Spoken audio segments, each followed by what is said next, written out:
सुप्रभात। संस्कृत की ऑनलाइन कक्षा में आप सभी को मेरा नमस्कार है।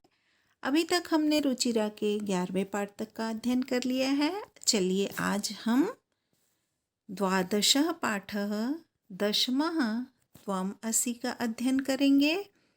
इस पाठ में संख्याओं का प्रयोग किया गया है, अर्थात आप इस पाठ के द्वारा संस्कृत की संख्याओं का ज्ञान प्राप्त कर सकेंगे।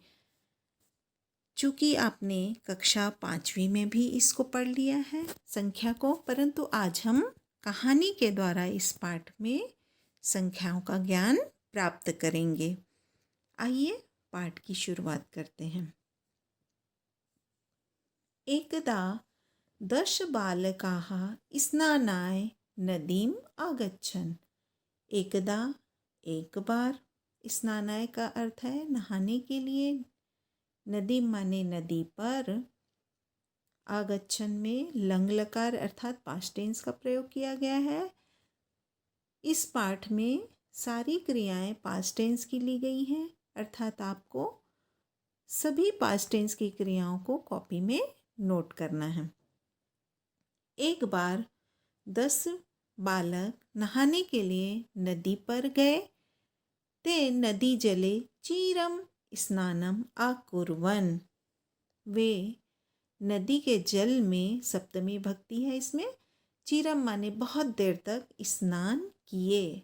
आकुर्वन में भी पास्ट टेंस है, लंग लकार है, क्री धातु का प्रयोग। ततः ते तीतरवा पारम गताः। तब वे तैरकर पार गए, दूसरी ओर पहुंच गए। तदा तेषां नायकः आपृच्छत्। तब उनके नायक अर्थात लीडर ने पूछा, अपि सर्वे बालकाः नदीम् उत्तीर्णाः। क्या सभी बालकों ने नदी पार कर लिया? उत्तीर्णाः माने पार कर लेना। तब बालकों ने क्या किया? तदा कश्चित् बालकः अगणयत्। तब कोई बालक गिनता है या गिना। एकः द्वौ त्रयः चत्वारः पञ्च षट् सप्त अष्टौ नौ इति। तब कोई बालक उन बालकों को गिना, तब 9 ही बालक थे।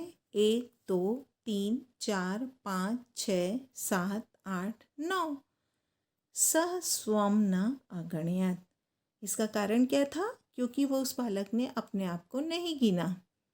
अतः सह अवदत्, इसलिए वह बोला, नव एव सन्ति, 9 ही हैं। 10मः न अस्ति, 10वां नहीं है।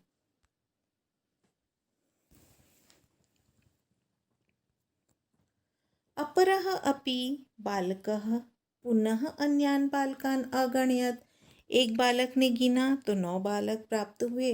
दूसरे, अपरः माने दूसरा भी बालक पुनः उन बालकों को, अन्य बालकों को गिनता है। तदा अपि 9 एव आसन, तब भी 9 ही थे। आसन में भी लंग लकार का प्रयोग हुआ है, अस धातु का रूप है। आसीत, आस्ताम, आसन बहुवचन, प्रथम पुरुष बहुवचन। अतः ते निश्चयम् अकुर्वन्, इसलिए वे निश्चय कर लेते हैं, यत 10मः नद्यां मग्नः, कि 10वां नदी में डूब गया। ते दुखिताः तूष्णीम अतिष्ठन्, वे दुखी होकर, तूष्णीम माने चुपचाप, अतिष्ठन् माने बैठ गए। जब उन्हें 9 बालक ही मिले तो वे हार कर, दुखी होकर चुपचाप बैठ गए। तदा कश्चित् पथिकः तत्र आगच्छत्। तब कोई राहगीर वहाँ पर आया। स तान् बालकान् दुखितान् दृष्ट्वा अपृच्छत्। वह उन बालकों को दुखी देखकर पूछा। दृष्ट्वा में त्वा प्रत्यय है। पूछा, बालकाः युष्माकं दुःखस्य कारणं किम्? तुम सबके दुख का कारण क्या है? बालकानां नायकः अकथयत्। बालकों का नायक बोला, वयं 10 बालकाः स्नातुम् आगताः।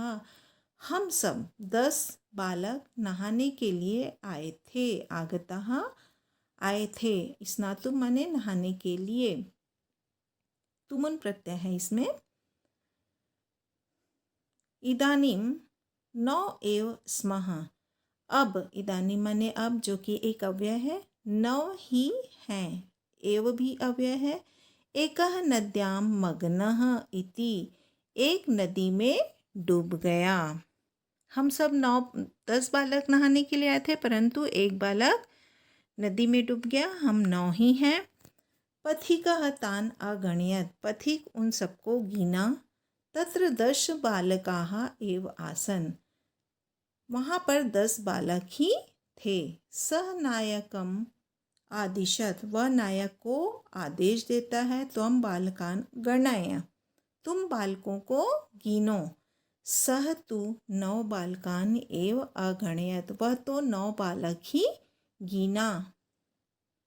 तदा पथिका अवदत्, तब पथिक बोला। दशमः त्वमसि, 10वां तुम हो। तत् श्रुत्वा प्रहिष्ठा भूत्वा सर्वे गृहम् आगच्छन्, उसको सुनकर प्रसन्न होकर, प्रहिष्ठा माने प्रसन्न होकर, श्रुत्वा में त्वा प्रत्यय है, भूत्वा में भी त्वा प्रत्यय है।